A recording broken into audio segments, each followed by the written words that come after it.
Kisah Santo Padre Pio. Padre Pio lahir pada tanggal 2 Mei 1887 di Pietrelcina, sebuah kota kecil di Italia Selatan. Orang tuanya bernama Giuseppe dan Grazia Forgione. Ia dibaptis sehari setelah kelahirannya dengan nama baptis Francesco. Francesco mempunyai seorang kakak laki-laki dan 3 adik perempuan. Keluarga Forgione adalah keluarga yang saleh, yang menempatkan Tuhan di atas segalanya. Mereka menghadiri misa setiap hari, berdoa rosario setiap malam, dan berpantang 3 kali seminggu.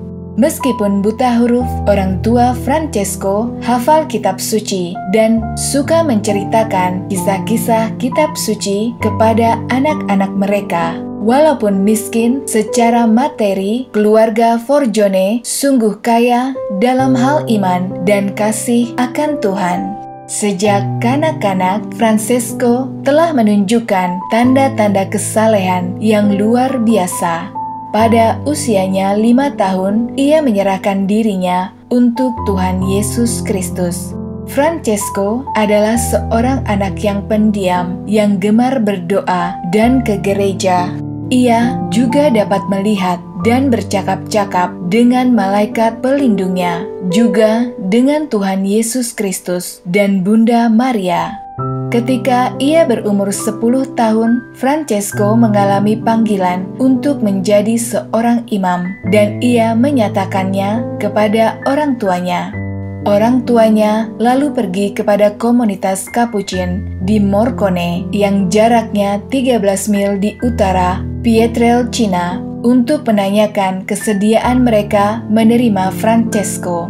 Francesco diterima, namun sebelumnya ia harus menempuh pendidikan yang lebih tinggi di sekolah umum. Karena itu, ayahnya pergi ke Amerika untuk bekerja agar dapat membiayai guru untuk mendidik Francesco. Akhirnya, di usia 15 tahun, Francesco masuk biara Capuchin. Ia mengambil nama Pio untuk menghormati Santo Pius kelima, yang adalah Santo Pelindung Pietrelcina. Ia dipanggil dengan sebutan Fra atau Bruder sampai ia ditabiskan menjadi imam. Padre Pio kemudian ditabiskan pada tanggal 10 Agustus 1910. Perayaan Ekaristi baginya adalah pusat kehidupannya. Sering dalam perayaan misa yang dipimpinnya, ia masuk dalam keheningan kontemplatif di berbagai bagiannya, sehingga misa tersebut berakhir setelah beberapa jam. Betapa dalamnya ia menghidupi kisah sengsara Kristus, sehingga umat sangat terkesan akan kesalehannya, hingga banyak orang berdatangan untuk meminta nasihatnya. Selanjutnya, karena kesehatan Padre Pio yang kurang baik, ia lalu dikirim pulang ke rumahnya pada tahun 1911 sampai 1916. Namun demikian, Padre Pio tetap mempertahankan kehidupan membiara. Ia tetap mempersembahkan misa dan mengajar di sekolah. Kesehatan Padre Pio tidaklah baik sepanjang hidupnya. Tidak diketahui penyebab dari penyakit yang panjang yang dialami oleh Padre Pio. Namun, ia mempersembahkan semua penderitaannya kepada Tuhan sebagai kurban silih bagi pertobatan jiwa-jiwa. Pada tanggal 4 September 1916, Padre Pio ditugaskan di San Giovanni Rotondo yang terletak di pergunungan Gargano. Lalu ia bergabung dalam komunitas Capuchin, Our Lady of Grace. Padre Pio mempunyai banyak anak rohani. Ia memberi 5 syarat untuk pertumbuhan rohani, yaitu menerima sakramen pengakuan dosa setiap minggu sekali, setiap hari menerima komuni, membaca bacaan rohani, melakukan meditasi, dan pemeriksaan batin. Moto dari Padre Pio sendiri adalah berdoa, berharap, dan jangan khawatir. Padre Pio dikenal sebagai seorang pendoa. Doanya sangat sederhana, namun didoakan nyaris tanpa henti. Ia menyukai doa rosario dan menganjurkan kepada anak-anak rohaninya untuk berdoa rosario. Ketika ia ditanya apakah warisan yang ingin ditinggalkannya kepada mereka, jawaban Padre Pio sederhana, yaitu berdoalah rosario. Pada bulan Juli tahun 1918, Paus Benediktus ke-15 meminta semua orang Kristen berdoa agar Perang Dunia segera berakhir. Lalu Padre Pio mempersembahkan dirinya sebagai silih untuk intensi tersebut. Beberapa hari kemudian, pada tanggal 5-7 Agustus, Padre Pio mendapat suatu penglihatan. Yesus Kristus menampakkan diri dengan lambungnya yang terluka. Setelah itu, Padre Pio memperoleh luka fisik di lambungnya. Padre Pio mengalami pengalaman kesatuan kasih dengan Kristus yang sedemikian mendalam sehingga mengalami luka-luka serupa yang dialami oleh Kristus. Beberapa minggu kemudian, yaitu pada tanggal 20 September 1918, ketika ia sedang berdoa di balkon kur di gerejanya, penglihatannya akan Kristus kembali muncul. Padre Pio mengalami sukacita yang tak terkalahkan dari pengalaman persatuannya dengan Kristus. Setelah itu, Padre Pio menerima stigmata, yaitu 5 luka-luka Kristus. Ia menjadi imam yang pertama yang memperoleh stigmata dalam sejarah gereja.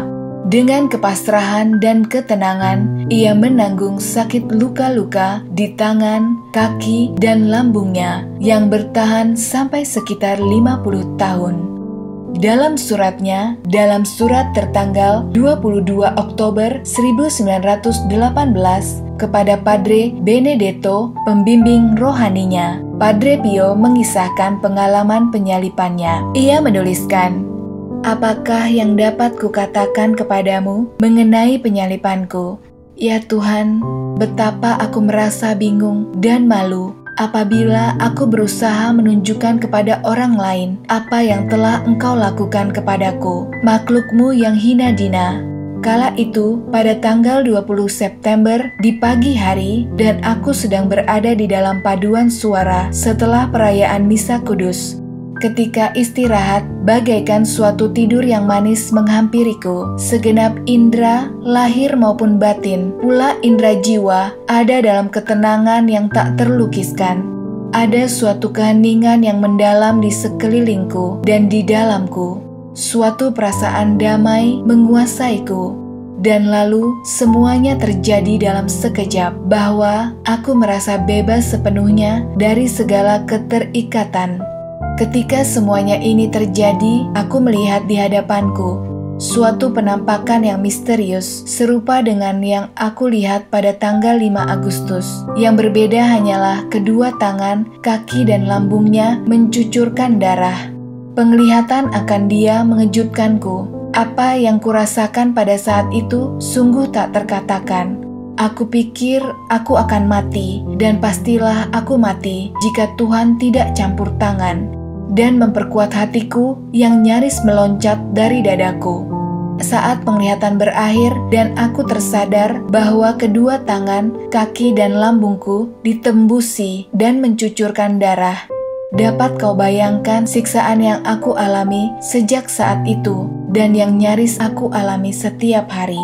Luka di lambungku tak henti-hentinya mencucurkan darah, teristimewa dari Kamis sore hingga Sabtu. Ya Tuhan, aku mati karena rasa sakit, sengsara, dan kebingungan yang aku rasakan di dalam kedalaman lubuk jiwaku. Aku takut aku akan mencucurkan darah hingga aku mati. Aku hanya berharap Tuhan mendengarkan keluh kesahku dan menarik karunia ini daripadaku. Tak lama kemudian tersiarlah kabar tentang stigmata Padre Pio. Orang-orang berdatangan, termasuk para dokter, untuk memeriksa luka-luka Padre Pio.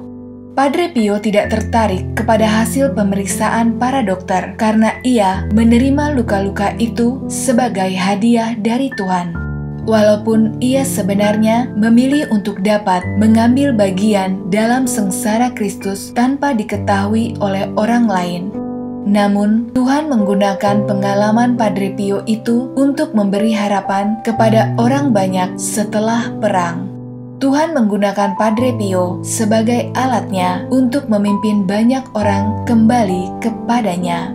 Karunia-karunia rohani Padre Pio yaitu stigmata, nubuat, osmogenesia, biolokasi, levitasi, teleportasi, penglihatan, membaca pikiran orang lain, karunia penyembuhan, dan bahkan ia juga dapat berbicara dalam bahasa baru yang tak pernah dipelajarinya.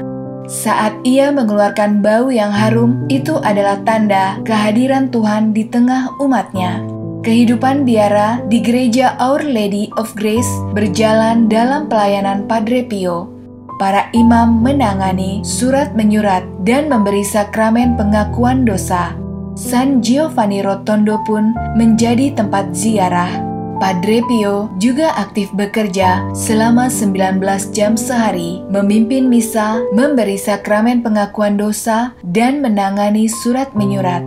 Ia hanya tidur kurang dari 2 jam setiap hari. Di biara, Padre Pio menghidupi spiritual Fransiskan dalam kemiskinan dan ketidaktertarikan dengan diri sendiri, harta milik, dan kenyamanan.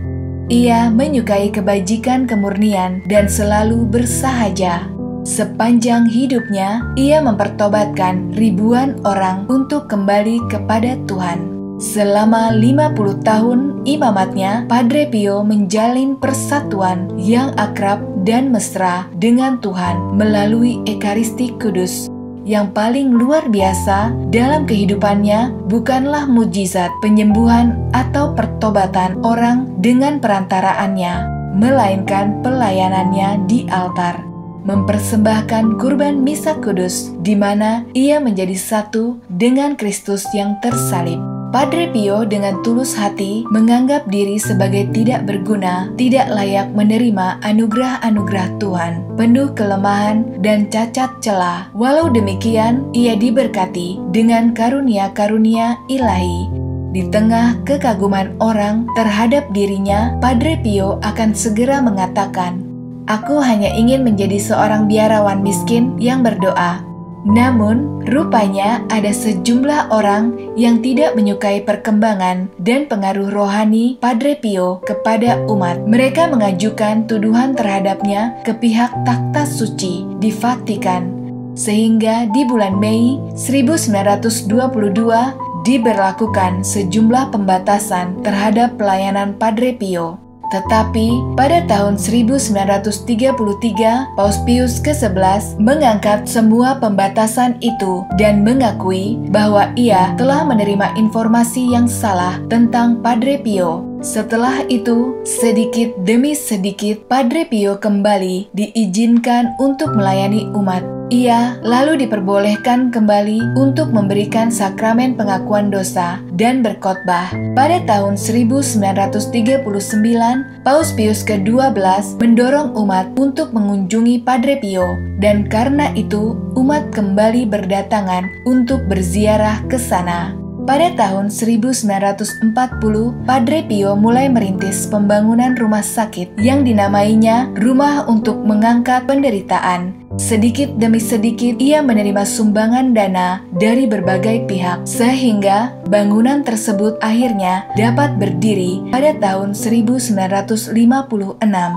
Pada tahun 1960, kesehatan Padre Pio semakin menurun. Namun, ia tetap memimpin misa setiap hari dan memberi sakramen pengakuan dosa. Pada peringatan ke-50 tahun stigmatanya, yaitu pada tanggal 20 September 1968, Padre Pio mempersembahkan misa, berdoa rosario bersama, dan memberi berkat sakramen Maha Kudus. Pada tanggal 23 September 1968, pada pukul 2.30 dini hari, Padre Pio wafat, seperti yang dinubuatkannya sendiri. Padre Pio mengalami sakit panjang dalam hidupnya, namun ia wafat dalam keadaan sehat. Ia sembuh dari luka-luka stigmata. Padre Pio wafat di usia 81 tahun. Kata-kata terakhirnya adalah Yesus Maria, Yesus Maria, Yesus Maria, Yesus Maria, yang diulanginya terus-menerus sampai ajal menjemputnya. Dan pada hari kematiannya, lebih dari 100.000 orang datang ke San Giovanni Rotondo untuk memberi penghormatan terakhir pada Padre Pio. Ia kemudian dimakamkan di lantai bawah gereja Our Lady of Grace, dan ia dikanonisasi sebagai santo oleh Santo Paus Yohanes Paulus II pada tanggal 16 Juni tahun 2002. Keseluruhan hidup Padre Pio menggenapi apa yang ditulis Rasul Paulus, yaitu, "Aku bersukacita bahwa aku boleh menderita karena kamu dan menggenapkan dalam dagingku apa yang kurang pada penderitaan Kristus untuk tubuhnya, yaitu jemaat." Hal ini bisa dibaca dalam Kolose 1 ayat 24. Ia adalah pelindung relawan pertahanan sipil remaja Pietrelcina dan Blues Januari. Hari rayanya adalah 23 September. Padre Pio adalah seorang biarawan Fransiskan Kapusin dari biara San Giovanni Rotondo di Foggia, Italia. Ia adalah seorang mistikus gereja Katolik Roma yang hidupnya penuh dengan mujizat dan karunia rohani yang Tuhan anugerahkan kepadanya. Demikian kisah dari Santo Padre Pio yang moto hidupnya adalah berdoa, berharap, dan jangan khawatir. Yuk kita tiru! Semoga kisah yang sungguh ajaib ini dapat menjadi inspirasi iman dalam kehidupan kita semua. Sampai jumpa lagi bersama saya, Benedikta. Salam sukacita.